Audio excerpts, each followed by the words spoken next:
Crossed over, took flight, tell the cameraman zoom in. I put you up on game, it's the podcast, tune in. Tune in, tune in, it's the A-Sleep podcast, better tune in. Crossed over, took flight, tell the cameraman zoom in. I put you up on game, it's the podcast, tune in, tune in. Hey, thank y'all for sitting there tuning in to the Ace League Podcast. This is your guy, Will Lee, Ace League Director. I'm here with former East Carolina University star basketball player, Miguel Paul. And I'm here with a FIFA agent, Mr. David Cocco. Man, we're going to be talking about all different types of topics that are sitting in there taking place. So like, you know how we do here on the Ace League, we're going to get right into the meat and potatoes. So, gentlemen, right? Like, one of the things that we're going to be talking about today is the YMCA. Right? The YMCA has now made a transition over the past few years to just the Y. For those of you that don't know, the YMCA stands for Young Men Christian Association. Why do you think it's been that type of transformation where they're dropping the Christian part about the Y and just changing it to the Y? Come on, man. What's your thoughts? Well, they're catering to the greater mass of their, what they call their sponsorship. Okay? Because if you pigeonhole yourself in a particular, I won't say demographic, but let's use demographic or group or category, right? All of a sudden you limit the amount of money you could generate and support. Keep in mind, it's all about how much money, capital. But I thought there was a not-for-profit. But non-for-profit still generate money to pay the executives that run the show. I mean, I knew that because I actually worked for him for about 8 years. But I just wanted, I'm going to play devil's advocate. I'm going to put some perspective. Miguel, what you got? Like I said, I believe what he said. Like it's a way not to limit themselves in a way to make more money. Because I don't think it's the correct way, but it's like I said. He said you don't want to put yourself in one box and limit yourself from making money to a broader audience. So as you see, they took the Christian out so they can reach more people, which I don't think is per se much better, but it's definitely going to reach more people because just saying Christians, you don't want to offend atheists or another type of religion. So it's you can look at it in two ways, or you can look at it as way as they only trying to make money. But aren't you losing your foundation though? But it's not foundational anymore. No, but I'm saying the foundation that you were made on was on your Christian values, because the YMCA that I grew up in literally used to house homeless people right there in downtown Atlanta. They used to actually house homeless people, had different programs, so on and so forth. And now you're moving away from those Christian values. Wouldn't that then mean you're a more secular company? No, not necessarily. What they're doing is by eliminating the word Christian, they're just broadening their base of people they want to support, cater to. You can still build homeless shelter, but you could build homeless shelter now for a Muslim, a Jewish, whatever religious belief. Well, what like I see what you're saying now. I have a question about that too. Yeah. So what if I'm a Muslim and I'm going there with Christians? They couldn't eat the same food. They don't have the same beliefs. You know what I mean? So yeah, but that's why they dropped the word Christian. Well, also they're catering, but also they turn more corporate. Keep in mind, it's turning more corporate. But one of the Christian values is, and it's a staple within the Bible, is that you can't serve two masters, right? So, and what that typically means is that you can't be a situation where you can say you love Christ and then also love the world. So you have to choose between the two. That's a Christian value, a staple of the church. Yeah, but all that is turned into a gray. See? Oh, so gray. So now we're talking about gray now. Yeah, gray, because it turns into hybrid. They want to serve a master, but also they see this draw of money. But see, didn't it say biblically, I grew up in the church just a little bit, but they said the love of money is the root of all evil. Most people mess that up. Yeah, they say money is the root of all evil. No, that's not what the scripture says. The scripture says the love of money is the root of all evil. So with that being said, what you're even implying is that their love of capital, right? We can switch the words up and make it sound real good, right? But finances and increasing their money, that's kind of what they're doing, right? Is that they're chasing bigger dollars to incorporate more people so they can make more revenue. Right. Okay. I wanted to make sure that I was getting the clarification. All right, look, a lot of times we talk about, we're talking about the YMCA businesses and things of that nature. I know that you deal with overseas. I know you played overseas. So, man, let's talk about the business of overseas. Overseas basketball. what is it? Why is it so many players like yourself, right? Because we've had conversations, beforehand about why a player like yourself keep getting overlooked, in situations like that. I know you work with a lot of these club teams. Why are you keep getting looked overseas? Why are the overseas? He's the perfect person to have the answers. The questions to ask, because, like I said, I have never been sent home for my play. My first year, I made a mistake and signed 2 agents, so I had to leave one of my jobs. I was in Cyprus with K-Abnos. I was playing with them.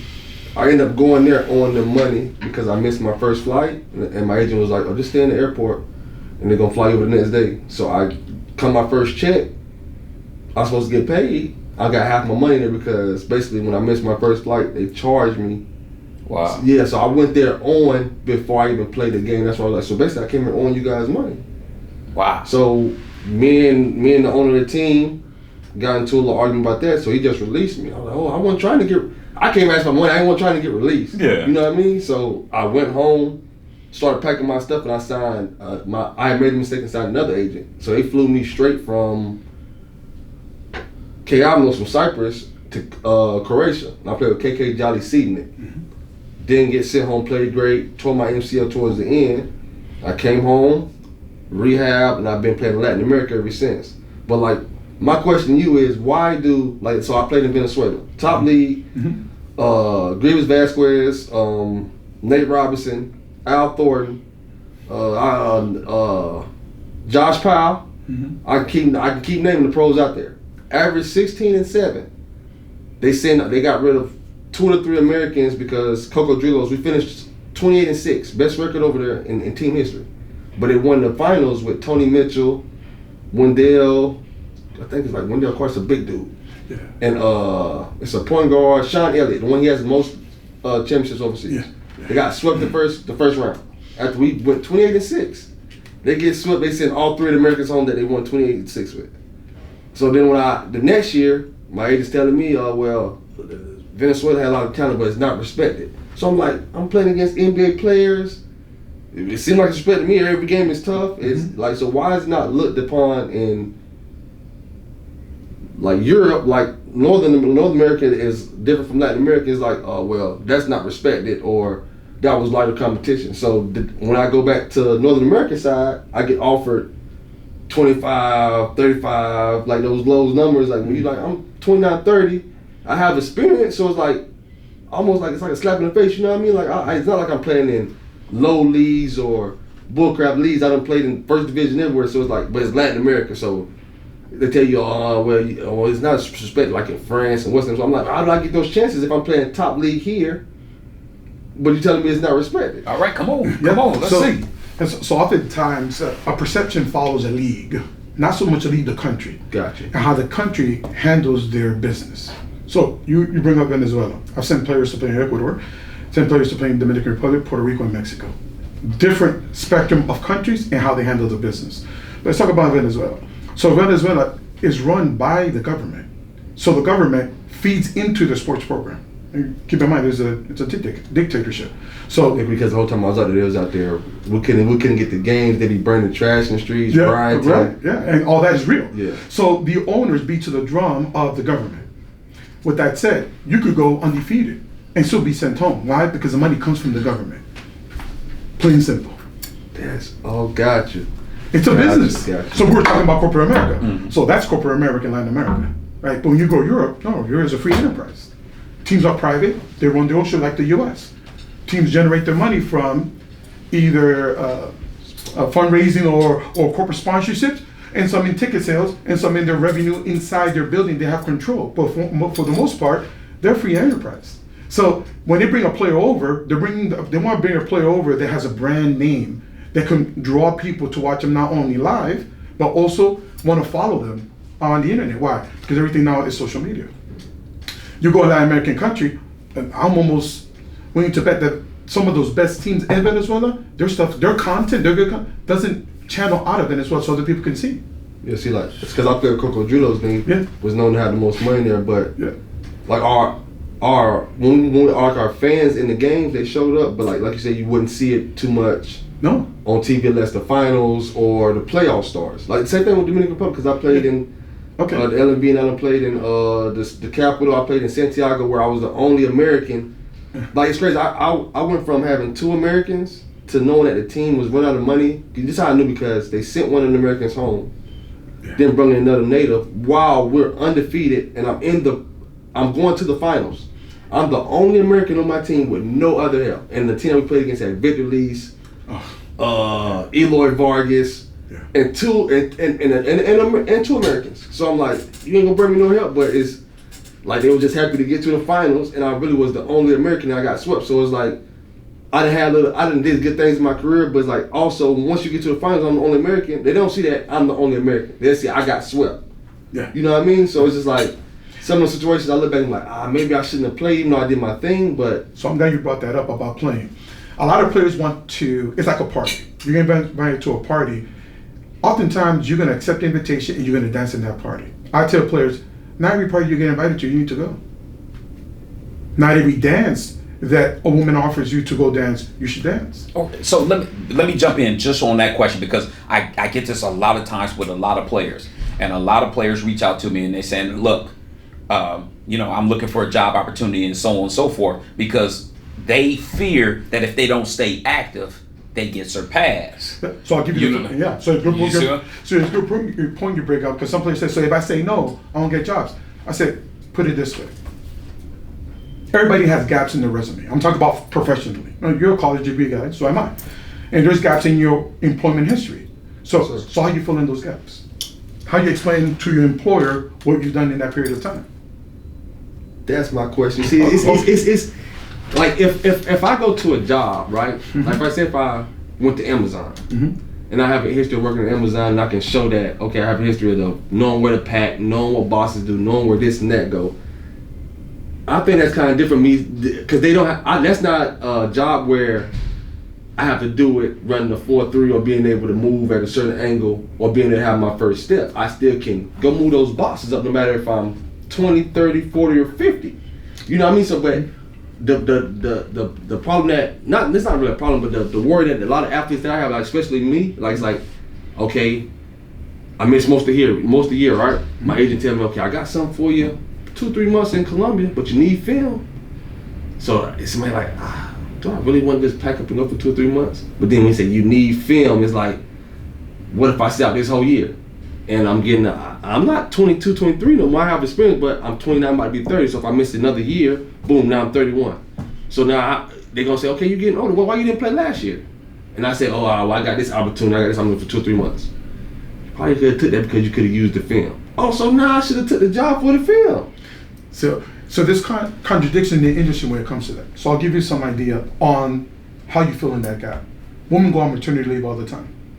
So what do they say when they come back from maternity leave? Hey, I was taking care of a child. See, I'm glad you said that because, and that's what me talking to, like when people, I have friends and homeboys that like, okay, well, I'll give my information to this agent or this agent. You know what I mean? I'll talk to them. And I tell them, well, why you didn't play last year? Well, I show them I have proof and testaments. I had this deal. But when I came out of college, I had 2 classes left for my degree. I had did my little 3 MBA workouts. You know, everybody else, you'd be like, okay, well, I'm going back to do that. I'm gonna do that later. That's what I had to do last year, or I think like 7 or 10 years. If you don't take your class, you lose that credit. So I remember I was talking to him. I was like, I got a deal in here, but I have to take this class because I'm gonna lose all my credits for me having a degree. Yeah. So that's what I had to do. So I had to sit out because I finished my class in East Carolina and I just stayed and played here and like little ABA here and there so I could just make a little money. But I was taking my classes here in the States, so I couldn't go to the little deal where I got in 2nd division Spain. So I was like, it's either take $2,000-3,000 for that job or miss out on my college degree when I get done hooping in a couple of years. You know what I mean? Yes, and have that longevity with that. Yes. True. So this is how you fill in the gap. And I'll cut to the chase because a lot of times players, not a lot of times, I get that question a lot. And I get players that come to me, hey, I have to go back to school and get my degree. Similar to you. I tell them, in that span, your body is your tool that you use to work out. Yeah? So stay in shape. But record what you're doing as far as staying in shape. Eating, exercising, and working out with other guys that are your same level or higher. Oftentimes, guys, when they take a hiatus, They don't go work out. They don't take video of what they do, right? Because that's part of the resume that you've been in the gap. Gotcha. Something else too, which is a carryover from visibility. Often guys will send videos. Has all this music in it.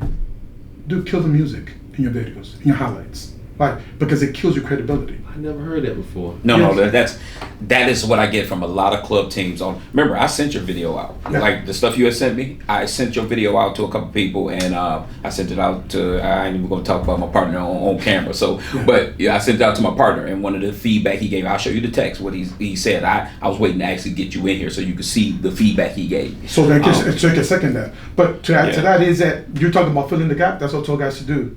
Oftentimes players tell me, but that's a lot of work. No, it's not. Your body is your tool to make money. So if you go idle, what happens to the tool? It gets rusty, right? So same thing with your body. So that's where you fill in the gap. And guys, it doesn't hit them until it's too late. And oftentimes guys are blaming the industry. No, it's not the industry fault that you went idle and you didn't work out, maintain a healthy diet, and videotape your progress. Something else I tell players to do. Teams want to get to know the humanity behind the player. Take a video, minute, less, about yourself. Talk about who you are, where you came from, what is your short-term and long-term goal.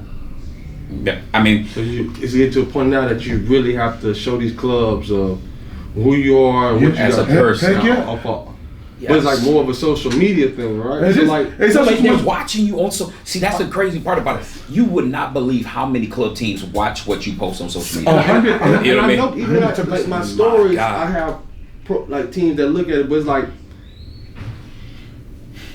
I see what y'all saying, but like it's like I grew up in a 2-parent home. I go to church every Sunday. Gotcha. You know what I mean? So like I did grow up church. I grew up going to church every Sunday with my mom and dad. Yeah. Not so much now, but when I get a chance I go. But I'm saying like when you have those mores and then say now that I have a son now, right? Mm-hmm. I don't be on social media as much. So it's like I have to now that I hear it coming from y'all, I have to You make have it to a part of market my day, yourself. you know what I mean? Yes. Because now I work out every day like a demon, but now I have to go. My son's trying to do t-ball. I have to do this and this, so I don't really have time. Or I feel like I'm doing this too much on my phone. You know what I mean? Well, see, here, look at it from this standpoint. Is that when you are, and this is what David is saying, is that you're marketing yourself, right? You are at that point when you don't have a current deal, current offer, right? Remember, there's always thousands upon thousands of guys trying to be in the position that you were in, Gotcha. right? So essentially what you have to do is make sure that these club teams know, now, one, you're staying active. Two, you're carrying yourself with the type of integrity that they're looking for, that they're going to spend money on a Miguel Paul. But then on top of that, I need to know what is he doing. When he's saying sell yourself, that's really what you're doing. It's like a job interview all the time. Because I watch some of your videos, right? And I see you sitting in there in the gym and everything else. But you know what's best for you to do is to sit there and get a gym full of competitive players, right? High level players who may be in the same position as you, guys who played overseas, things of that nature. Just organize it. Say, hey, let's all meet up at LA. Let's get some workouts in. You know what I mean? Because those workouts show a lot, right? Gotcha. And then, so when we talking about, when he's saying about music, you wouldn't believe how many people send in music tape of cussing, swearing, and everything else, not realizing that club owner is very religious, right? That club owner is listening to your mixtape, talking about, well, they're gonna throw that in the trash because that's not even the kind of image that they're trying to perform. They might be in one of, like Rome. You go over to Rome, that's a big Catholic thing, right? So they're not trying to feel that. You get the cussing and everything else in your mixtape, that's going right in the garbage. Gotcha. So, and a lot of guys are continuously doing that, and nobody's telling them like, yo, that ain't gonna work. And so that's how you have to sell yourself on a regular basis, because like guys like yourself, I want to see you get a job. I'll be working like hell behind the scenes for you. We've had these conversations. It's like, it's people like that. And what did I say before you got in here? I said one of the best shooters I've ever seen. Yeah. You see what I'm saying? Like they can create his own shot. Because not many people can just create their own shot. You see what I'm saying? There's a difference between Steph and Clay. Like if you wanted to be, truth be told, Clay's probably a better shooter than Steph if you talking about just standstill. Mm-hmm. But the reason why Steph gets that kind of ability to create off and get it over and over. Yes, there's a difference. That's what separates the two. You see what I mean? And he's one of those people, the few that can create his shot and it's the same shot. See, as a basketball player, you know what I mean? I know how difficult it is to shoot repetitive motion. Like on the move, off the dribble, same shot, and it doesn't change. Like his balance is always the same thing. And I'm not gassing him up because he's here, because everybody knows. I tell you, if I think you suck, I tell you to your face. You see what I'm saying? He'll tell you you're about to get beat the night before. Yes, and then exactly. So, but this is legit. Like when I say one of the best shooters, period. There ain't no reason on God's green earth that he can go to any pro team right now and drop 15. You know how I know? Because that's only 5 threes. If he take 10 of them, he knock it down 5. You see what I'm saying? You give him 10, that means he giving you 15 points per night on 50% shooting. And I done had 7 gigs in 7 years, and I have never averaged less than 15 and 6. I'm a pass first guard.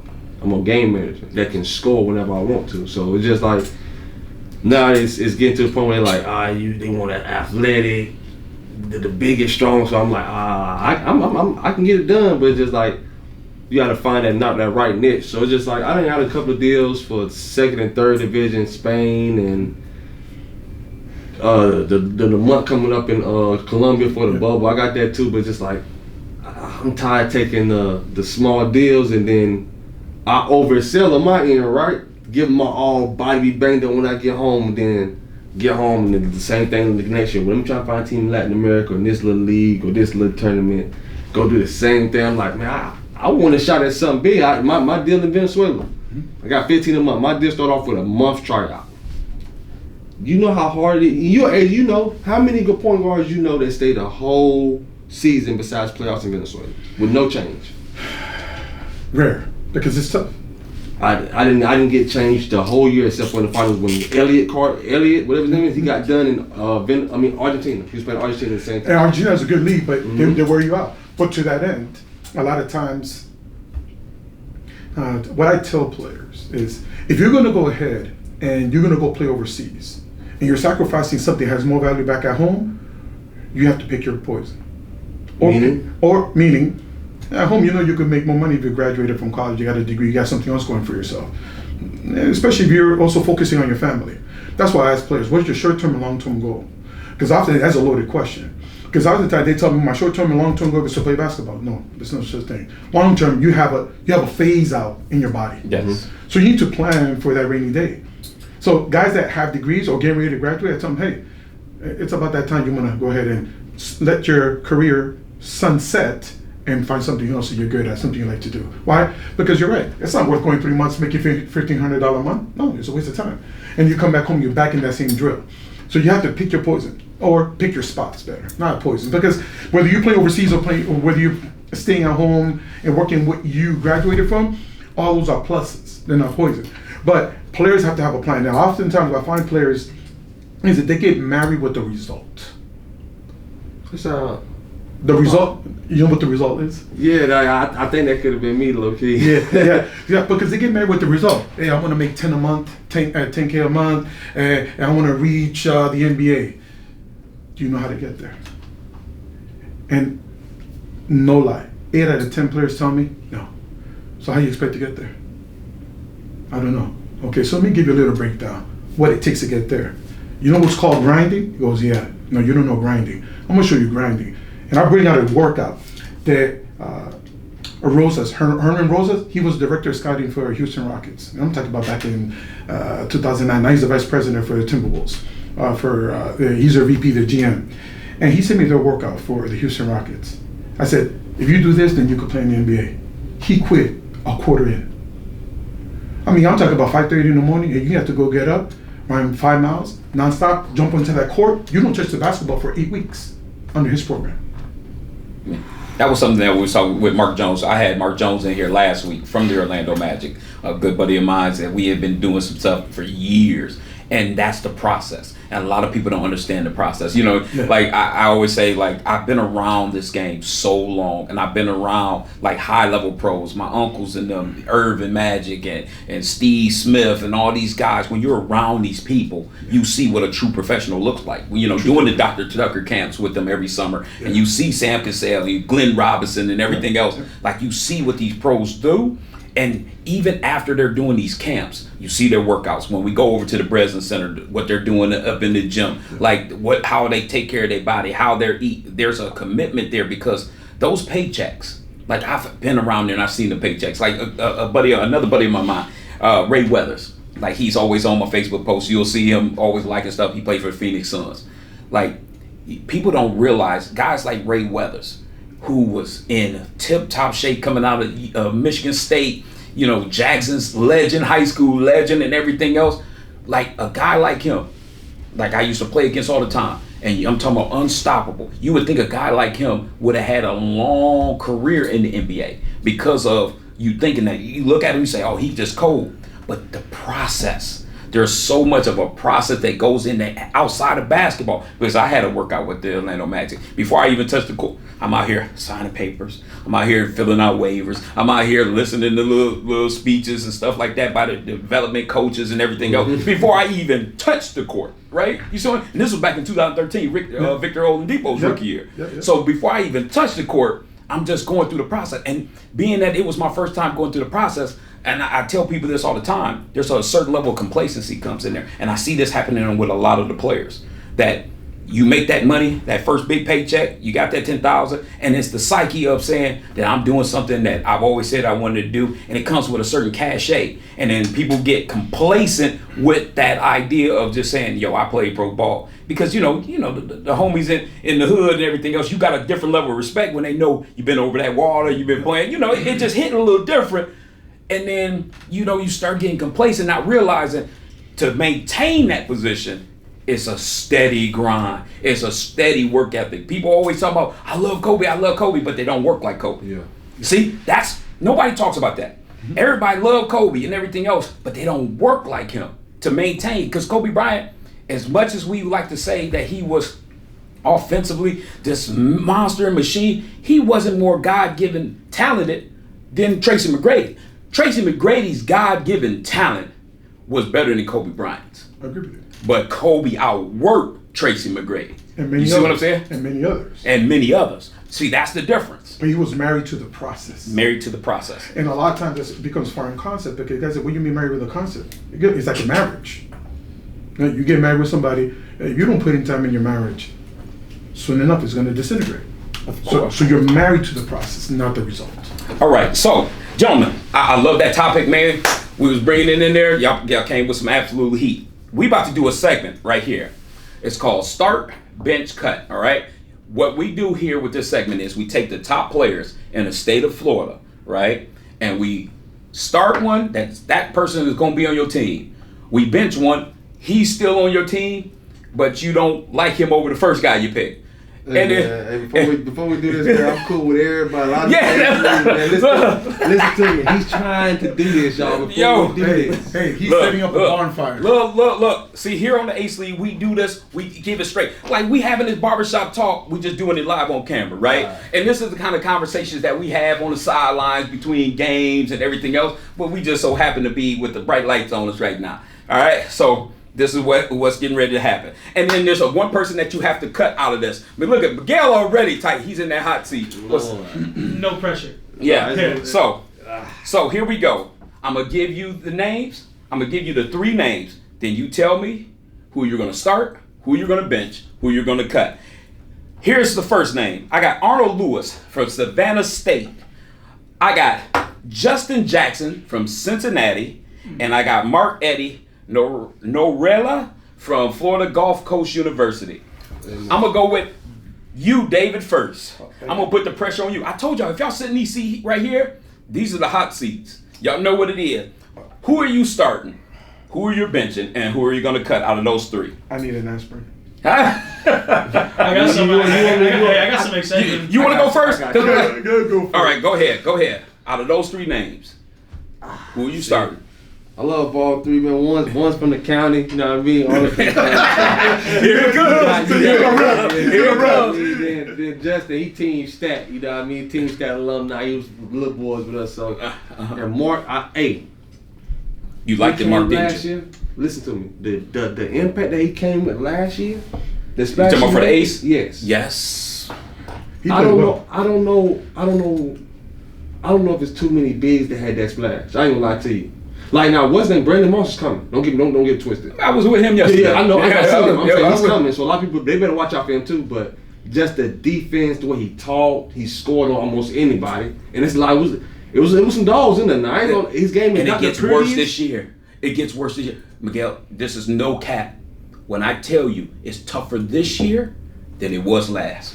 Like from the names of the pros. When I say we got from coast to coast now. Oh yeah, we need it. It's on the popping. Yeah, it's on the But- popping. Y'all gonna find out who's who. Like I said about Mark, it's not the prettiest game, but he's so effective. So it sound like you about to So start him. effective. So no, I got love. I'm gonna do my list. So I got starting. Yeah, starting. I gotta go with. I'm sorry, Arnold. You know you from the county, but I gotta go with Jess. You going with Justin Jackson? go Okay, going Justin Jackson. Shot blocker, high energy. Gotcha. Gonna do all the little stuff that you Got need that to do. dog in him, too. Dog, and he's gonna talk. He's gonna talk to you. He wants to do little He stuff. gonna talk to you. He want He to gonna talk to you. Come on. Next. I'm going Arnold. Polk County, Savannah State. I know the history behind them, even though they was up 16 with 4 minutes against East Carolina in the CIT. And I had 15 and 4 minutes on y'all. You know what happened. We came back to 1. But just the career that had overseas in Chile with him and Brandon in Chile, what they did, and just being a shooter, being able to pick and pop, play in space, it fits today's game. But if I was going into the 90s, it'd be a whole different story. Mark would be my starter. So, but for this intents and purpose, you cutting him. I'm cutting him just for this but it's if I wouldn't even want to do this segment with them 3 names just because how tough he is. But just for if I wanted to play and if I was the point guard on the team for spacing and for shooting purposes, just for my game, me getting in scenes, me loving that extra space, me knowing you can't leave from that corner, me knowing if you step up, it's at the rim on all 3 levels. Justin can shoot the mid-range. He can shoot the tray a little bit.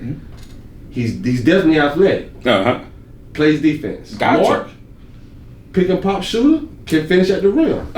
Little less of a defender between Mark and Justin. You know, I'm the one that selected these 3 names, yes, right? So you know, I did that. You won't get mad at me. You feel me? I'm gonna give you a rundown, but Mark, he does everything. If he come back to the ace with a jumper, they already put in with. No, I know he come back. I'm saying if he come back with a jumper, he come back and just be able to pick and pop, bang.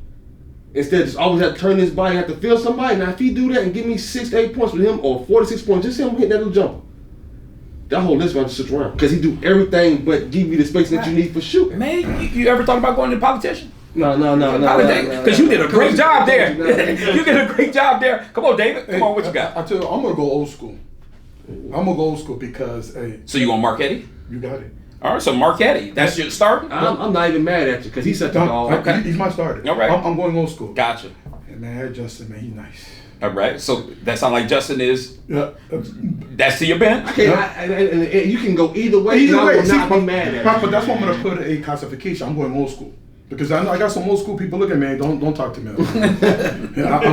I'm dead serious. You know what I'm saying. And that list is so because you got Mark with the bruise and to get through the picks and roll and toss, and he can go out 1 through 4, 5 on D. I saw it. Yeah, but not only that. But what I like about Marco, so he's mad. He's tough as nails. He ain't backing down from Nobody. That whole Metro West team was they came. They came different. I ain't gonna lie to you.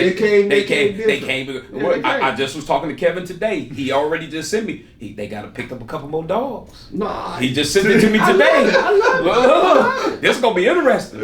And you know, B. Moss and them got their own squad. And you know, I played with Louis Jacobo in DR. I played with him and I played against him. So that whole little team. Once I seen the names, I knew they was gonna present a little problem just because they tough. Now you know he started all that ruckus. He said, I'm gonna raise the level of the competition. Oh, no question. And no so question. because don't walk into his gym. I don't walk into his gym lane. But who you think you is? Somebody give him 30. and you come to the gym lane and not ready to play. Oh, you came in not ready to shoot. We gonna talk about. Oh you. no. All I done literally went to a gym before Ace League game and then seen Alante, Brandon, Kevin, and Arnold there just shooting. Like this is a pregame. I wake up early for pregame because you do not want to go to the Ace League and perform bad and look bad because I'm not only gonna talk bad about you on the microphone, I'm gonna make a video clip of you getting abused, and then I'm gonna promote it and probably even buy a sponsorship so I can put it out there, because you have to sit there and understand that iron sharpens iron, and you're going to get better playing against better. Look, it's nothing like playing against guys just as good as you. But the thing I like, the way you put about it is you told us. Said, Miguel, all y'all are professionals and y'all gonna come to my gym every and each time and act accordingly and perform accordingly. That's it. And Yeah, that's if you expectation. done played anywhere overseas, or if you even done played high level basketball, you know you got to be on that court 2 hours ahead of time. We might do that at Ace, but you know that you have to prepare beforehand. That's so we it. have to get up in the morning, stretch, go get some shots up. But you're not gonna walk in the Ace League gym not doing nothing all day, let alone that week. Then you gonna come in there and kill, because everybody in there is like, oh no, I ain't dealing with Will Mouth tonight. You're absolutely right. That's what breaks my heart leaving Arnold out, because man, he's a gym rat. He's back in Chile right now, and his first game he put up 30. Yeah, look. 30. So, my apology, Arnold. Hey, You good, man? Like I said, all three of them names. Hey, I went old He knew school. what he was doing. Yeah, Right there. but and he kept that. He folded that paper, right? That's I right. didn't even look at it. If I was looking at it, I would have been thought about Yeah, this. me too. But did you see how I said That's why I put it on you. Now, look. When I do this, I do comparable players, okay? So I do comparable players throughout the state. I actually, remember, when you're your own boss, you got all the time in the world, right? I do what I want, when I want, how I want to do it. And look, this is something I can do until I'm 70 years old. I always knew it. This is what my degree's in. I always knew that I wanted to be surrounded by basketball, around it, talking it, living it. That's it. Once my playing career was over, I just knew this is what I wanted to do. So I get to watch these guys. I'm on Pro Ballers all the time. I'm following all of y'all. Just understand that. If you're a hooper in Florida, you're a pro in Florida, I'm following you. I'm seeing what you're doing. I see what your numbers look like. Your game is That's it. I'm watching your game. I'm watching film on you. So understand that you might be the man on your side of Florida. I know somebody just like you on the other side of Florida. And guess where y'all get to meet up at? But that's my last thing, Will. Just so now that I'm hearing your presence, I need everybody to stop asking me for invites to the Ace League. You gotta have some type of resume, be some type of killer, and write this man, please, because I can't get you on the team, man. I had to ask him to get on the team. You know what I mean? He prove everything. So that's all I wanted to get out there. Right. He's keeping it real. Yeah. All right. So for me, Mark Eddie, brother, I love you, and I know you was on my head by not saying your name with fervor when you would score a point, right? During the Ace this summer. But I can't go one. I gotta go Justin Jackson. I'm gonna go Justin Jackson. Justin Jackson, he came to my private workouts that I was having at UCF. And between him and his brother, they're just different, man. Corbin is a beast too. But between him and his brother, they didn't have the kind of performance that they wanted this summer, and they wrote me about it. You know what I'm saying? They wrote me about it because they didn't like the team chemistry and everything else or whatever. And I was bragging about them all summer.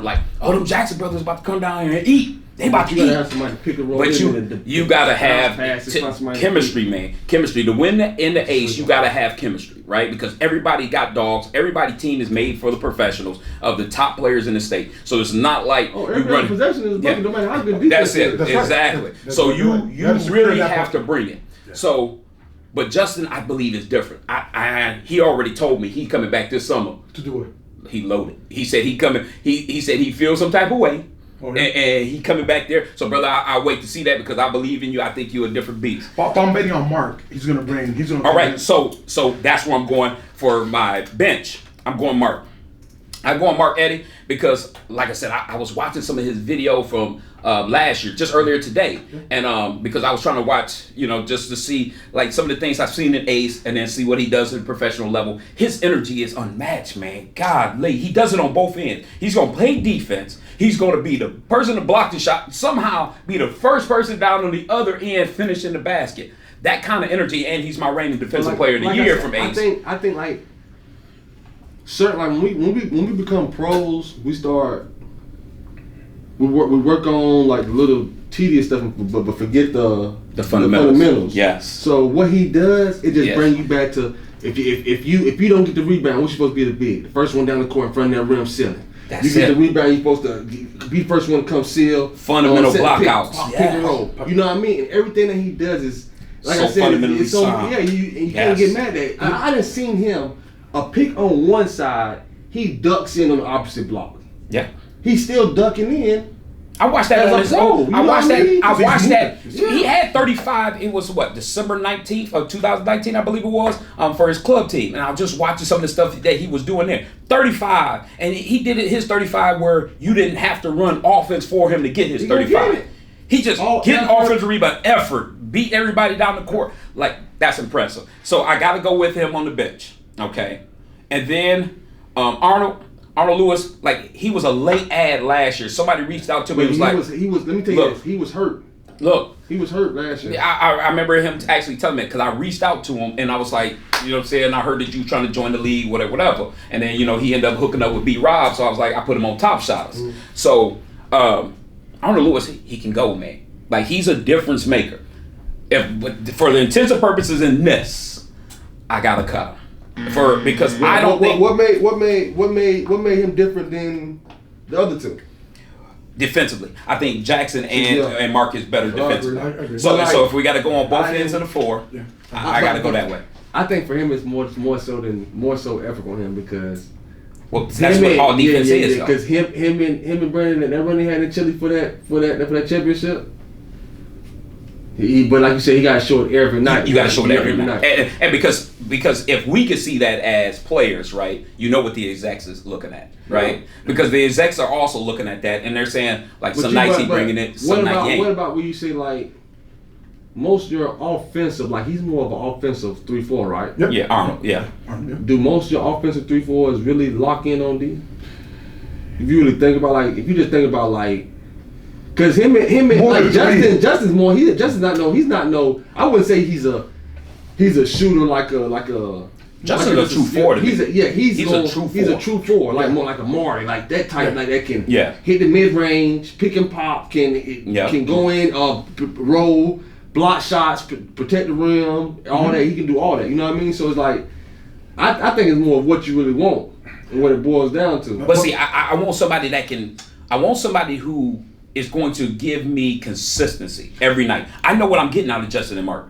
Like I can count on virtually a double-double for both of them guys every night, and defensively, they guy ain't gonna have more points than them. Facts. You see where Arnold might give you 30 one night, but then get 30 put on his head. You see what I'm saying? And that's where I'm like, you know, because he don't feel like getting after it that night. You know what I'm saying? And maybe I'm wrong, brother. You know where I'm at. I'm easy to find. You know what I'm saying? But the key to that, in regards to that 39, he takes a night off, is that GMs or team owners look at every possession as money. Now, you can't take a play off because you're going to cost me money because I lose a game.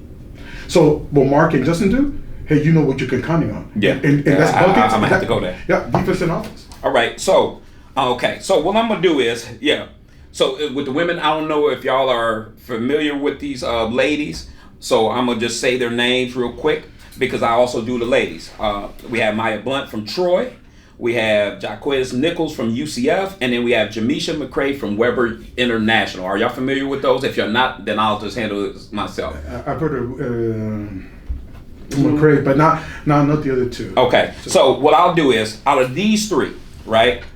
Can you give us a little background on the game? All right. So, Jaquez, I'm sorry, I'm tearing up your name because I've never actually heard it, but I have watched some of your videos. She was actually supposed to get ready to play into the Pro-Am showcase as well. All three of them actually. Where's she from? UCF. But she's in the Jacksonville area.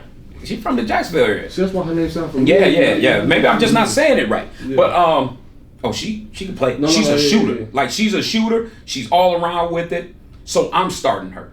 All right, I watched some of her old UCF videos and things of that nature. Oh, she can play. Well, she played in your. No, she was, but it was just too far of a drive last minute. And I put that together in 7 days. Can you imagine what I do now for this summer? Oh, because the women, I don't know if you know, but the women are going to be playing the same time as the men. Oh, this is going to be lit. Oh, this is going to be all show. Yeah, this is going to be a show. You don't have to charge them money for that. Yeah. Man, look, I'm about the community. Kids are always going to be free as long as I'm the director. You know what I'm saying? So you bring the kids in there, I want them to inspire to do something bigger and better. I'm going to go with Maya Blunt. I'm going to go with her from Troy because, like, I watched some of her stuff. I watched some of the things how she do. She's around the game. She's around the game still, right? She comes to the Ace League game. She supports. She's around the game. And, you know what I'm saying? Like, I think she really can still do it. And then Jamisha now she's more into building inspirational. She does a lot of things with the church. She's speaking positive vibes, and she has a nice vibe. She might hear this. She might say, no, she gonna say it. That's my guy. She's actually supposed to have been on the show last week. But then last minute, you know what I'm saying, something ended up happening. But no, it's not. You might have to miss one of these Sunday service Sundays and showing what you got popping. No, I be watching her video. It's just like, Jamisha, you know you my girl. Come on, Queen. You know you my girl. It just I don't think she still has the burn for basketball the way she does for how she inspiring people right now. So, hey, gentlemen, I'd like to thank y'all for coming out, man, to the Ace League podcast. Man, y'all got anything going on? Make sure y'all drop y'all social medias real quick, you know what I'm saying, so we can sit there and have people follow you and everything else. My Instagram is Johnny Bravo as Johnny Bravo 0. And my Facebook is Miguel Paul 0. You know what I mean? That's how you reach me. Right. My Instagram is Shell Shock BB, and my Facebook is David Cocco. You can find me. You'll see some of the pictures of me, my sons, and what have you. And here to represent, counsel you first before you make a bad decision. My man, I appreciate y'all coming out, man. All day family, man. All right. Thank you. You too. And thank you for watching the Ace League podcast, man. Y'all make sure y'all be subscribing, man. Y'all see this kind of content we giving you. We on Instagram, Facebook, Twitter. I almost said MySpace. And YouTube, man. Y'all make sure y'all follow us out and subscribe to the YouTube channel, man. Holla at you.